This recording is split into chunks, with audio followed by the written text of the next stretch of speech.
ትናንትና አንድ ዜና አቅርበን ነበረ ሁላችንም።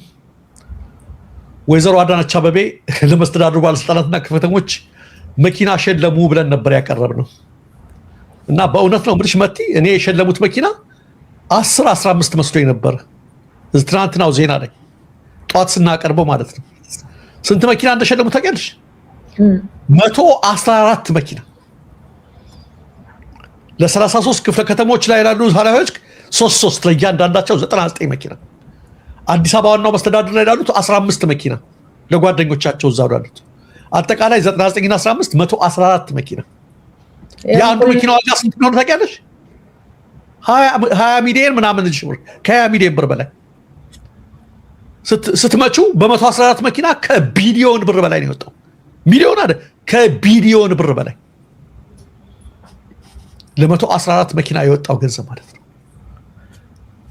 በመዋጮ ቅድም አንድ ግጥም እያየሁ ነበረ እዚህ ማህበራዊ ትስስሩ ላይና ዘነጡ ዘነጡ የሚል አይተሻል? ጎጃሞች ዘነጡ የሚል ዘፈን ሰሞኑ አይቻል። ዘነጡ ዘነጡ ካድሬዎች ዘነጡ በሚያጨልል ግብር ህዝቤን እየቀጡ ጨለጡ ጨለጡ የህዝቤን ወዝ ጠጡ ጩኸት ቢበረታ ተሻሽለው መጡ የሚል አድርገው ቀይረውት ዘነጡ ዘነጡ ካድሬዎች ዘነጡ ነው በቃ። ከ20 ሚሊዮን በላይ እያንዳንዳቸው የሚገርምሽ ትናንት እንደተናገር ነው ሌላ መንግስት የመደበላቸው መኪና አለ፣ የግል መኪና አላቸው። ከዚህ ውስጥ በአመት ትናንት እንደነገርኩሽ 3 የተሸለሙ አሉ። እድሜ ለንግስት አዳነች አቤቤ፣ ለኩዊን አዳነች አቤቤ እንደምንም ተጫውተውበታል። የሀገሩን በጀት ማለት ነው። በጣም በሚገርም ነው። ምን ብላ ጻፈች ገጿ ላይ?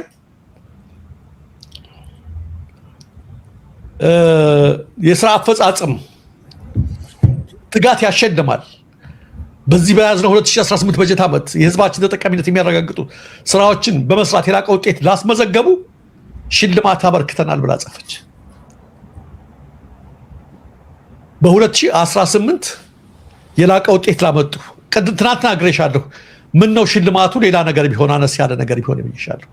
ህዝቡን በግብር እያማረሩ ምናምን አሁን ማንም ሰው ምን መሆን ትፈልጋለህ ብትይው ህፃን ልጅ የሚመለከት ካድሬ መሆን እፈልጋለሁ፣ ካድሬ በተለይ መስተዳድሩ ጋር ካድሬ መሆን እፈልጋለሁ ነው የሚለውና 114 መኪና ምን ለማለት ፈልገው እንደሆነ ድህነት የማቀቀ ስንዴ የገዝተን ስንዴ በእርዳታ እያስገባን ባለንበት ሰዓት ላይ መርከብ ላይ ብዙ ስንዴ በተቀመጠበት ሰዓት ላይ ተፈናቃዮች ተርበው የሚበላቸው ባጡበት ላይ የተለያየ 114 መኪና እንደው ትናንት አቅርበነዋል። የመኪናውን ብዛት እንዲያውቁት ነው አድማጮቻችን። 114 መኪና ከ20 ሚሊዮን በላይ እያንዳንዳቸው የሚያወጡ ይኸው ቁልፍ ካርድ እያሳያችሁ ነው። እንደዚህ ነው የታደላቸው። እንደዛ አድርገው ነው ያደሏቸው።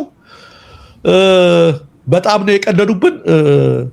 በሁሉም ነገር መጨረሻ ሆነን እነሱ በሁሉም ነገር አንደኛ እንደሆን ለማስመሰል ይሄ ከላይ የታይታው አብይ የሚከተለው ነገር ያንን ነው እንድንሆን የሚፈልጉት። ይሄ ገጽታ ግንባታ የሚሉት አለና ሰሞኑን የባሻይ ውጎች የሚል መጽሐፍ ያሳተመው አወቅሽው? ተስፋዬ ኃይለማርያም ምን አለ መሰለሽ ዛሬ ሰውየው አንዲት ተተዋወቃት የሴት ጓደኛው ደወለላት። ሃሎ ሲላት ወይዬ አለችው። የት ነሽ የኔ ፍቅር ሲላት አባቴ ማርቸዲስ መኪናው ስለተበላሸበት በኔ ID6 አንድ ቦታ እየወሰድኩት ነው። ከዚያ መልስ የልብስ ደንበኛ አዳዲስ ዕቃ ማስገባቷን ስለነገረችኝ ወደዚያ ሄዳለሁ አለች። እሺ ስንት ሰዓት እንገናኝ አላት። የወርቅ ቤት ደንበኛ ጋር ያዝኩትን ወርቅ ከወሰድኩ በኋላ ደውልልህና ምሳ አብረን እንበላለን። አንተ አሁን የት ነህ ያለው? እኔማ የቦሌ ታክሲ ሚኒባስ ውስጥ ከአንቺ ራቅ ብዬ መጨረሻ ወንበር ላይ ነኝ። አንቺ ጋቢና ውስጥ ሆነሽ እያየሁሽ ነው። አትቸገሪ፣ የታክሲ ሂሳብ ከፍዬልሻለሁ አለ። ቀጠለና ሞራል ኦፍ ዘ ስቶሪ ምን አለው? መንግስታችን ሆይ አንተም እንደዚያች ልጅ ነህ። የሌለኝን አለኝ አትበል። በሁሉም ነገር ከአፍሪካ አንደኛ ከዓለም ሁለተኛ ነኝ እያልክ አትኮርርብን።